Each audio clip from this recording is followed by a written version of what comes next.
Iran పై America Israel చేసిన యుద్ధం peaks కు తీసుకెళ్లిందా? ఇప్పుడు ఆ విధ్వంసాలకు శుభం కార్డ్ వేయాల్సిన సమయం వచ్చేసిందా? అందులో భాగంగానే పశ్చిమ ఆసియాలో శాంతి నెలకొంటుందా?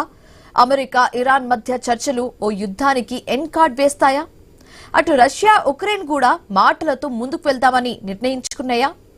అలాగే రష్యా ఉక్రెయిన్ యుద్ధంలో కీలక పరిణామం ఏంటంటే రష్యా అధ్యక్షుడు పుతిన్ తీసుకున్న నిర్ణయమే. ఆర్థోడాక్స్ ఈస్టర్ సందర్భంగా తాత్కాలిక కాల్పుల విరమణను ప్రకటించారు.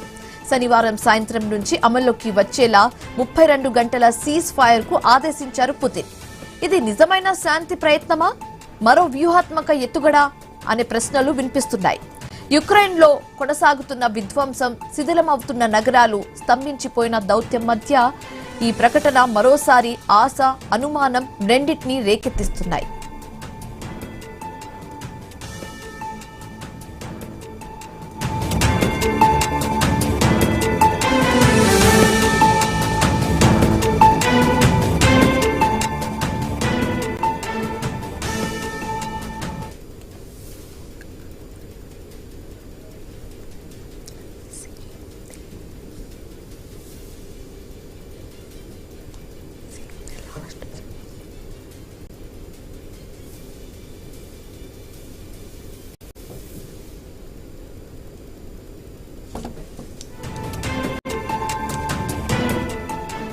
సో ఇటు అమెరికా ఇరాన్ చర్చలకు ముందు సానుకూల సంకేతాలు అందాయి. కాల్పుల విరమణకే కాదు, యుద్ధాన్ని ముగించేందుకు సైతం అమెరికా సిద్ధంగా ఉన్నట్లుగా తెలిసింది. అగ్రరాజ్యం తన వైపు తప్పు లేకుండా జాగ్రత్త పడింది. ఇరాన్ పెట్టిన 2 ప్రీ కండిషన్స్ కు ఆమోదం తెలపడం శుభ పరిణామంగా చెబుతున్నారు. సో ఆయిల్ సంక్షోభాలు, ఆర్థిక మాంద్యం భయాలు మూడో ప్రపంచ యుద్ధంగా మారుతుందనే ఆందోళనకు ఫుల్ స్టాప్ పడుతుందా? ప్రపంచం బిక్కుబిక్కుమంటూ కాకుండా ప్రశాంతంగా ఉండొచ్చా? గుండెలపై చేయి వేసుకొని నిద్రపోవచ్చా?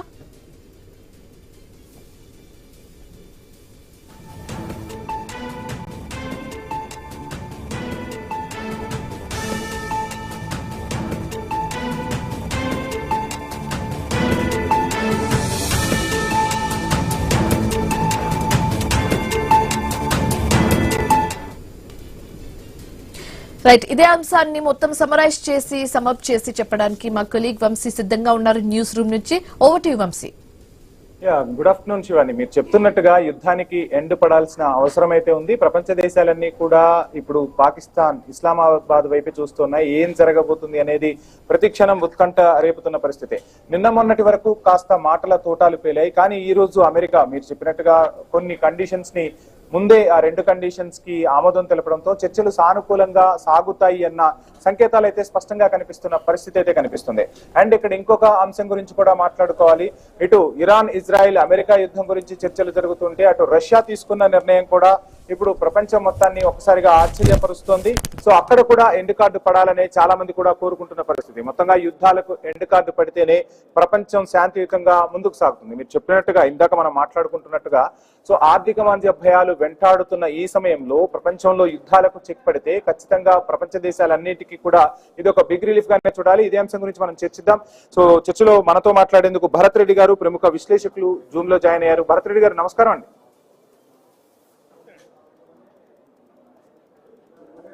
సార్, నా వాయిస్ రీచ్ అవుతుందా మీకు? I'm audible? Okay. Yeah, Bharat Reddy గారు ఎలా చూస్తున్నారు? మొత్తంగా 2 కండిషన్స్ కి ముందే ఇటు అమెరికా నుంచి గ్రీన్ సిగ్నల్ వచ్చేసింది. సో అటు ఇరాన్ ప్రతినిధులు చేరుకున్నారు. సో చర్చలు ఏ విధంగా జరిగే అవకాశం ఉంది? సో ఒక మంచి పరిణామాన్ని మనం చూడబోతున్నామా? ఈ సంకేతాలు ఎలా అనిపిస్తున్నాయి? ఇప్పటి వరకు అయితే మనం మంచి సంకేతంగానే చూడాల్సిన ఆవశ్యకత కనిపిస్తుంది. ఎందుకంటే యుద్ధం ముగింపు కావాలంటే ఖచ్చితంగా చర్చలు జరగాలి. ఏదో విధంగా చర్చలు జరగాలి. ఆ చర్చలకు ఇరు దేశాలకు సంబంధించిన మంత్రుల బృందం కానీ అధికారులు కానీ అక్కడ చేరుకోవడానికి సిద్ధమయ్యారు. నిన్నటి వరకు మనం చూసుకుంటే చర్చల మీద కొంత అనుమానాలు ఉన్నాయి. ఎందుకంటే చర్చలు 2 వారాల పాటు యుద్ధాన్ని తాత్కాలికంగా నిలిపివేస్తామని చెప్తున్నప్పటికీ 2 వైపుల నుంచి కొంత అగ్రెసివ్నెస్ కనిపిస్తుంది. ట్రంప్ కూడా హెచ్చరికలు జారీ చేయడం జరిగింది. అలాగే చూసుకుంటే ఇరాన్ కూడా మాకు 2 కండిషన్స్, ముఖ్యంగా చూసుకుంటే లెబనాన్ మీద దాడిని ఆపినట్టయితేనే, ఇజ్రాయెల్ దాడిని ఆపినట్టయితేనే చర్చలకు సహకరిస్తామని చెప్పిన సందర్భంగా అసలు ఇజ్రాయెల్ ఆపుతుందా లేదా లెబనాన్ మీద దాడులు, అని నిన్నటి వరకు ఒక సంశయం అయితే మనకు నెలకొనుంది. చర్చలకు డేట్ అయితే ఫిక్స్ అయింది. మీరు అంటున్నట్టుగా భరత్ రెడ్డి గారు, అటు అసలు ఇజ్రాయిల్ అమెరికా మాట వింటుందా, అమెరికా మాటనే పెడచెవిన పెట్టి హిజ్బుల్లాపై దాడులు చేస్తుందా అన్న చర్చ కూడా సాగింది కదా నిన్న. సో మొత్తానికి ట్రంప్ అటు ఇజ్రాయిల్ ని కూడా మొత్తానికి చర్చల్లోకి తీసుకొచ్చారు, కండిషన్స్ ఓకే చెప్పించారని అనుకోవచ్చా? అది మనకు మరికొద్ది సేపట్లో తెలిసే అవకాశం ఉంది. స్థూలంగా మనకు తెలుస్తుందంటే 2 కండిషన్స్ కి అమెరికా ఒప్పుకుంది అనేది మనకు ప్రాథమికంగా అందుతున్న సమాచారం ప్రకారం తెలుస్తుంది.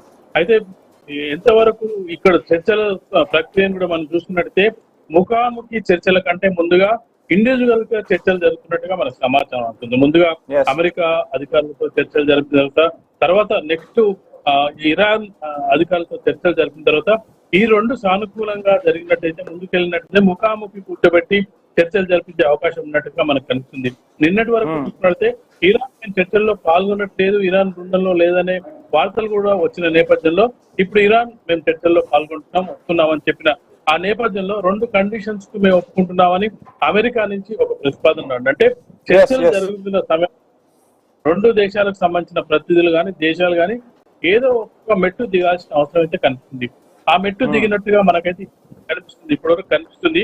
అది చర్చల రూపం వచ్చేంత వరకు ఈ విధంగానే ఉంటుందా? ట్రంప్ ని నమ్మే పరిస్థితి ప్రపంచ దేశాలు లేవని చెప్పొచ్చు. ఎందుకంటే ట్రంప్ చర్చలను చెప్తూనే మరోవైపు హెచ్చరికలు కూడా జారీ చేస్తున్నారు. ఈ చర్చలు విఫలమైనట్టయితే ప్రపంచంలో శాంతి నెలకొలదు, ఇరాన్ నామరూపాలు చేయకుండా చేస్తా అని చెప్పి ఒకవైపు చర్చలకు పిలుపునిస్తున్నాయి, మరోవైపు హెచ్చరికలు కూడా మా బలం ఏంటో చూపిస్తామని కూడా అంటున్నారుగా. అదే నువ్వు చర్చలకు పిలిచినప్పుడు చర్చలు పూర్తయ్యే వరకు ఎలాంటి కవింపు చర్యలు చేయకుండా చూడాల్సిన బాధ్యత ముఖ్యంగా అమెరికాపై ఉంటుంది. ముఖ్యంగా అమెరికాలో ట్రంప్ ఇప్పుడున్న దేశాధ్యక్షుడిపై మరింత బాధ్యత ఉంది. ఎందుకంటే అతను ఎప్పుడేం మాట్లాడతాడో తెలియదు, ఎవరిని రెచ్చగొడతారో తెలియదు.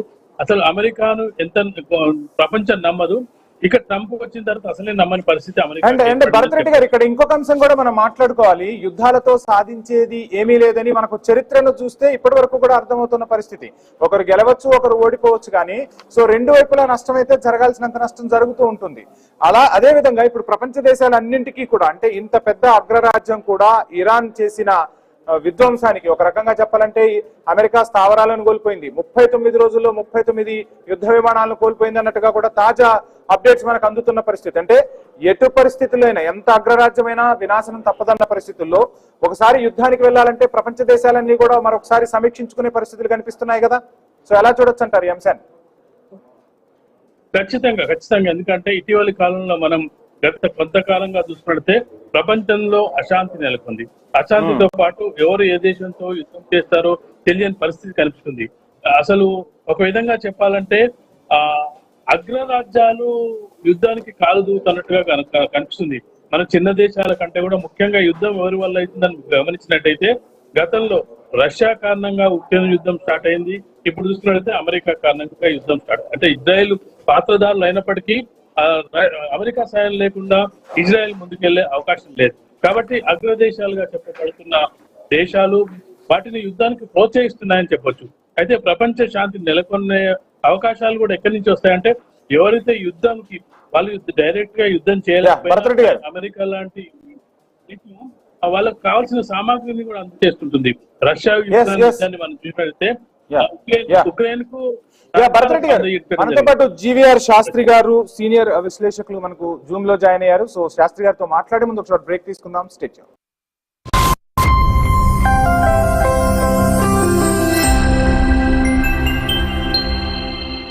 మాస్టర్ మైండ్స్ కామర్స్ చదవాలనుకునే 10th ఇంటర్ విద్యార్థుల తొలి ఎంపిక. మాస్టర్ మైండ్స్ కామర్స్ చదవాలనుకునే 10th ఇంటర్ విద్యార్థుల తొలి ఎంపిక. మాస్టర్ మైండ్స్ కామర్స్ చదవాలనుకునే 10th ఇంటర్ విద్యార్థుల తొలి ఎంపిక.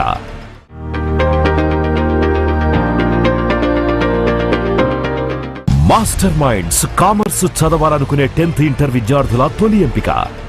మాస్టర్ మైండ్స్ కామర్స్ చదవాలనుకునే 10th ఇంటర్ విద్యార్థుల తొలి ఎంపిక.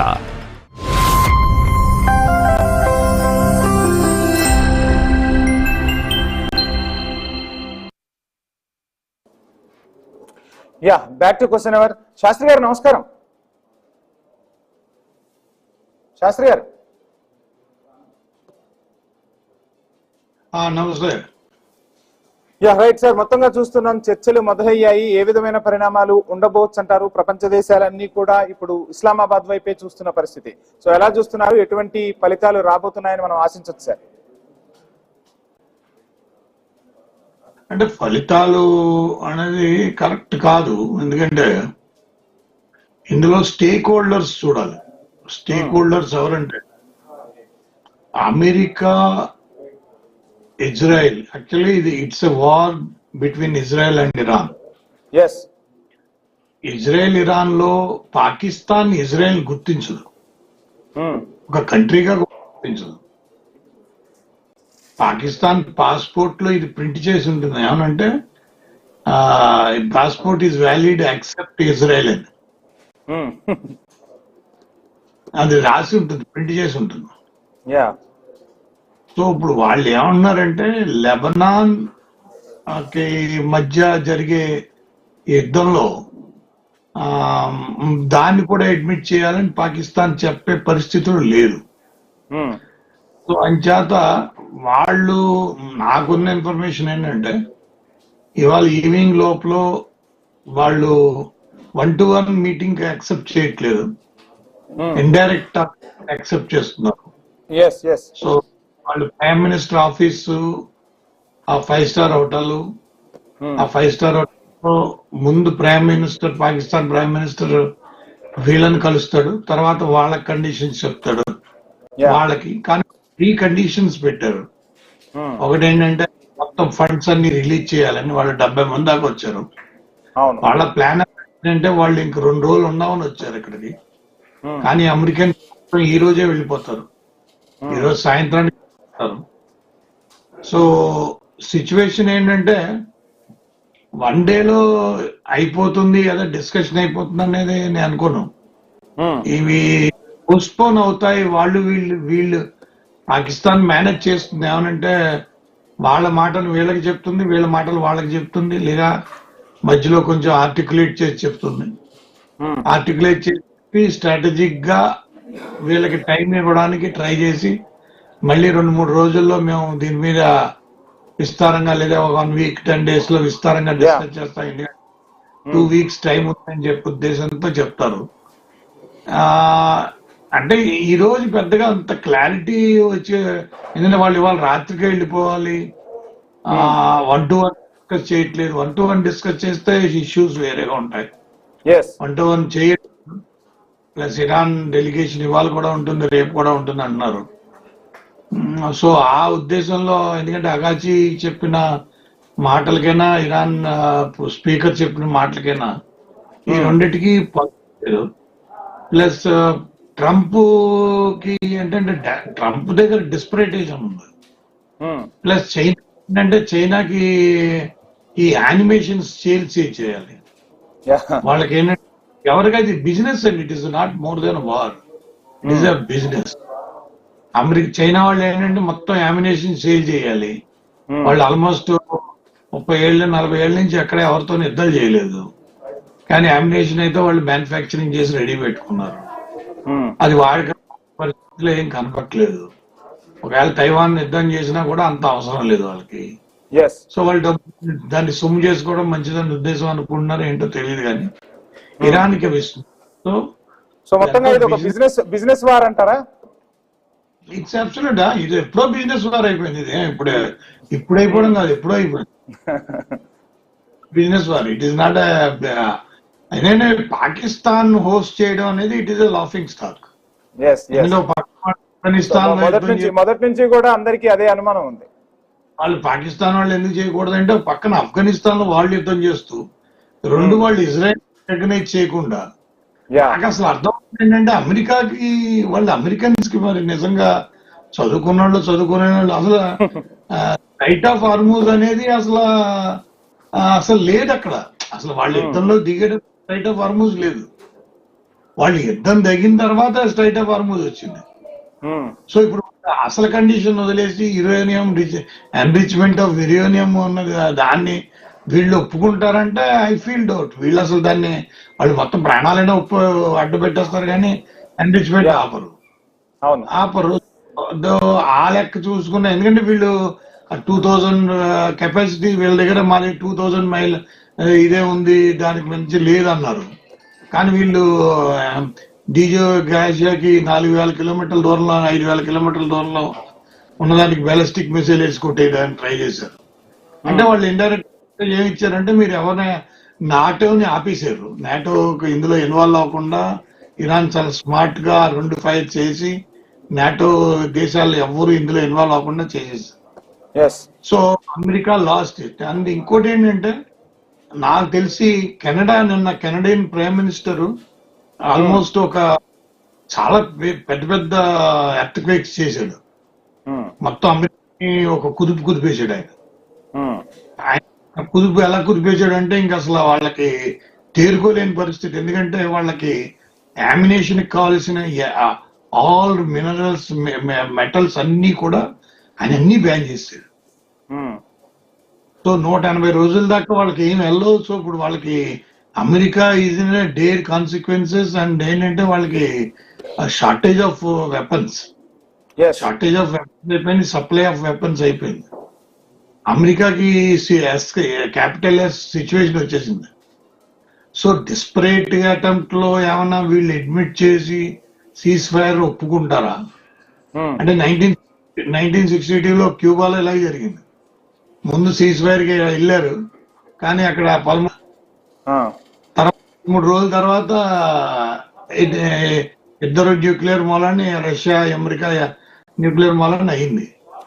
సో నా భాష చెప్పాలంటే, ఇవాళ కూర్చోబెట్టడం అంటే వీళ్ళు కూర్చోబెట్టారా, మరి కూర్చోబెట్టలేదా, ఎక్కడో ఏదో నాకు అనిపించి ఎక్కడో ఏదో తేడా కొడుతుంది. శాస్త్రి గారు మాట్లాడదాం ఈ యుద్ధం గురించి. అండ్ ఒకసారిగా పుతిన్ ఏంటి ఇంత స్టేట్మెంట్ ఇచ్చేశాడు? ఈ పుతిన్ స్టేట్మెంట్ వెనక ఉన్న రహస్యం ఏంటి అసలు? ఎందుకు ఈ టైంలో ఆయన స్టేట్మెంట్ ఇవ్వాల్సి వచ్చిందంటారు? మీకు ఒకటి గుర్తుపెట్టుకోండి, ఇది మనకి మ్యాథమెటిక్స్ లో కోరిలేషన్ అని ఉంటుంది. ఆ కోరిలేషనల్ ఆస్పెక్ట్ అనేది చూస్తే కనుక యుక్రెయిన్ అంటే పుతిన్ వరకు మూడు విషయాలు ఉన్నాయి. ఒకటి యుక్రెయిన్ కి నాటో సపోర్టు, 3 అమెరికా సప్లై చేయడం, arms and ammunition, long range missile supply చేయడం, 4 సిరియాలో వాళ్ళ కుర్దిష్ ని ఐఎస్ఐఎస్ పాత్ కమాండర్ని వాళ్ళని ఇన్స్టాల్ చేయడం, సిరియాలో రష్యా బేస్ ని క్లోజ్ చేశాడు. ఇవన్నీ ఆయనకి ఎవరు ఎలాగంటే మహాభారతంలో అయిపోయిందండి ఇది. ఎవరికాడు ఎలా కాదు, మహాభారతంలో కృష్ణుడి దగ్గరికి వెళ్ళి సెకండ్ అడిగిందంట, ఏమండి వాసుదేవ కృష్ణ గారు ఎప్పుడు చెప్పండి, యుద్ధం ఎప్పుడు జరుగుతుందని అడిగిందంట. ఆయనకి అడిగాడంట, అమ్మా నువ్వు నాకు విషయం చెప్పు, నువ్వు సెకండ్ గారు ఇలా చెప్పండి, యుద్ధం వాళ్ళు యుద్ధం చేసుకోవచ్చు, అసలు మీకు ఇందులో సమస్య ఏంటని అడిగాడు. అంటే లేదండి మాకు మొత్తంగా మహాభారతాన్ని తలపిస్తుంది అంటారు ఇప్పుడు సీన్. గంగాపుత్రుడు భీష్ముడిని నేను కొట్టేయాలి, దుర్యోధను కొట్టేయాలంటే అయితే దాన్ని ఉంది, రథం తీసుకుని బయలుదేరి వాళ్ళని అక్కడికి వెళ్ళిపోయి వాళ్ళని కొట్టేసామ్మా. మా పాండవులు చేస్తారని గ్యారంటీ నేనే ఇవ్వలేను. నేను ఉన్నది కూడా యుద్ధం చేయడానికి ఏం లేను. అలాగే ఎవరికి వాడి యుద్ధాలు, ఎవడికి వాడు settle the scores. Pakistan settle the scores ఏంటంటే వాడు డబుల్ గేమ్. మీకు చెప్తున్నాను, ఇరాన్ మీద మిసైల్స్ వేసింది పాకిస్తాన్. ఇరాన్ నుంచే పాకిస్తాన్ మీదకి మిసైల్స్ వేశారు. సో మళ్ళీ ఇప్పుడు అక్కడే చర్చలు సాగుతున్నాయి. ఇవాళ ఇరాన్ లో పాకిస్తాన్ లో జరిగే చర్చలన్నీ కూడా వాళ్ళు మాట్లాడే prime minister Shahbaz Sharif, Pakistan army chief మాట్లాడే, ఒక్క నిమిషం మాట్లాడినాను, మీరు మధ్యలో ఇచ్చేస్తే కష్టం. వీళ్ళు మాట్లాడే మాటలన్నీ కూడా American president వినేటట్టు, American president చూసేటట్టు electronic items arrange చేశారు. సాఫిస్టికేటెడ్ ఎలక్ట్రానిక్ ఐటమ్స్ అరేంజ్ చేశారు. Pakistan prime minister Asif Munir, ఇషక్దార్, national security advisor, ఈ 4 కూర్చుని వీళ్ళతో మాట్లాడుకునేటప్పుడు వీళ్ళ ప్రతి రూము, ప్రతి విధానం దగ్గర వీళ్ళు ఎలక్ట్రానిక్ కమ్యూనికేషన్ డివైజెస్ పెట్టారు. దాని మీద ఇరాన్ ఎంబసీ అనుమానంగా ఇది రేట్ చేసింది, ఇది బయటికి రాలేదు. పాకిస్తాన్ ఫారిన్ అఫైర్స్ తో వాళ్ళతో మాట్లాడి వాళ్ళు అందుకే ఏం చెప్పారంటే ఏం మాట్లాడినా ఇండైరెక్ట్ గా మాట్లాడతామని కావాలని చెప్పారు, ఎందుకంటే పాకిస్తాన్ ఇరికించేయచ్చని. అందుకే నిన్న హోతీస్ చేత పాకిస్తాన్ కి వార్నింగ్ ఇప్పించారు, మీరు కనుక ఇరాన్తో ఏదైనా గేమ్ ఆడితే వాళ్ళు కొట్టడం మాట దేవుడు మేము కొట్టేస్తామని చెప్పి వీళ్ళు చెప్పారు, హోతీస్ చేత చెప్పించారు. సో అంతా ఏంటంటే వీళ్ళకి మాట్లాడాలని ఎవరికీ లేదు, మాట్లాడే అంశాలు ఉన్నాయని కూడా తెలియకుండా వచ్చారు. మాట్లాడే అంశాల ఆధారం అభిమానం లేదు, ప్రజలంటే అభిమానం లేదు, ప్రపంచం అంటే అవగాహన లేదు, అసలు ఈ పెట్రోలియం ఎనర్జీ క్రైసిస్ అంటే ఏంటో కూడా తెలియని పరిస్థితిలో ఉన్నారు. ఎవరి అబ్జెక్టివ్ వాళ్ళకు ఉన్నాయి. ఇప్పుడు జేడీ వ్యాన్స్ వచ్చాడంటే బాబు నేను క్షేమంగా మా ఇంటికి వెళ్ళేదాకా చూడనే పరిస్థితిలో ఆయన ఉన్నాడు. ఏమో అటు ఇటు చేసి ఆయన లేపేస్తారేమో అని ఆయనకి పోయాం. అది ఎలా ఉంది మీకు తెలియదు, ఎందుకంటే ఇది చాలా ఎందుకంటే ఏమో చెప్పలేం.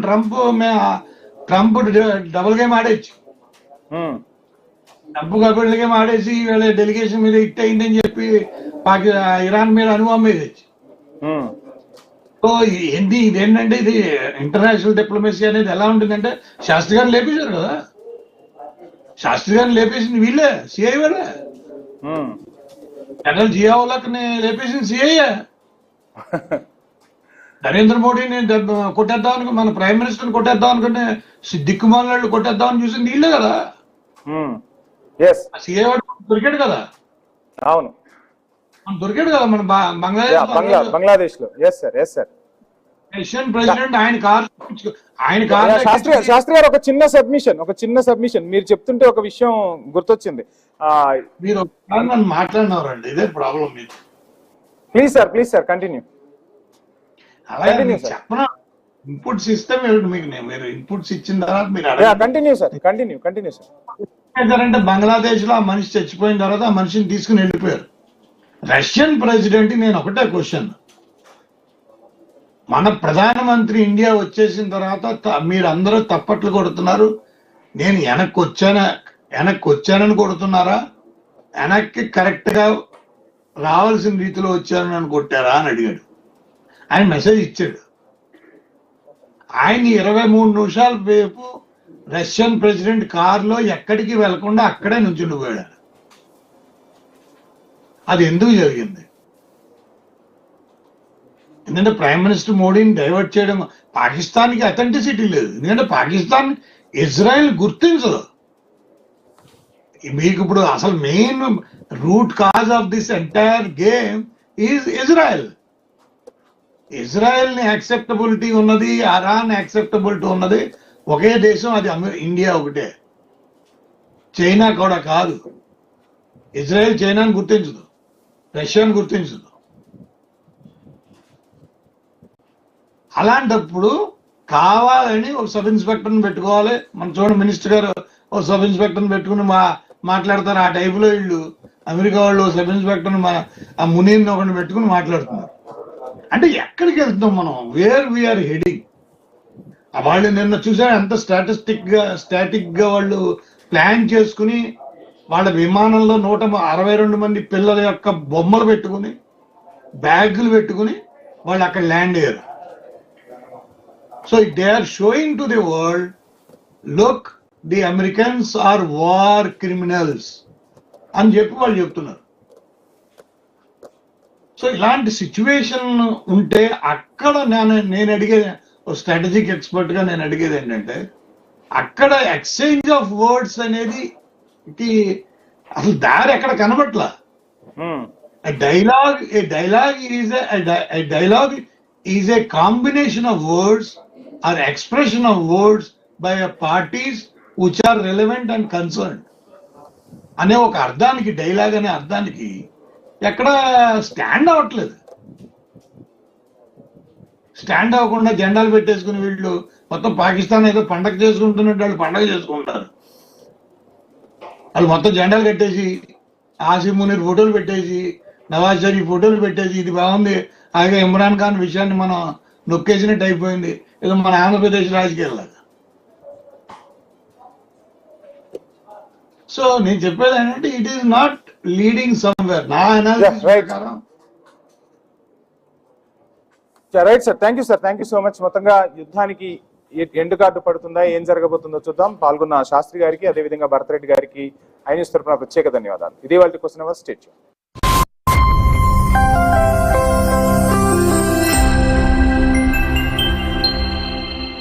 మాస్టర్ మైండ్స్ కామర్స్ చదవాలనుకునే 10th ఇంటర్ విద్యార్థుల తొలి ఎంపిక. మాస్టర్ మైండ్స్ కామర్స్ చదవాలనుకునే 10th ఇంటర్ విద్యార్థుల తొలి ఎంపిక. మాస్టర్ మైండ్స్ కామర్స్ చదవాలనుకునే 10th ఇంటర్ విద్యార్థుల తొలి ఎంపిక.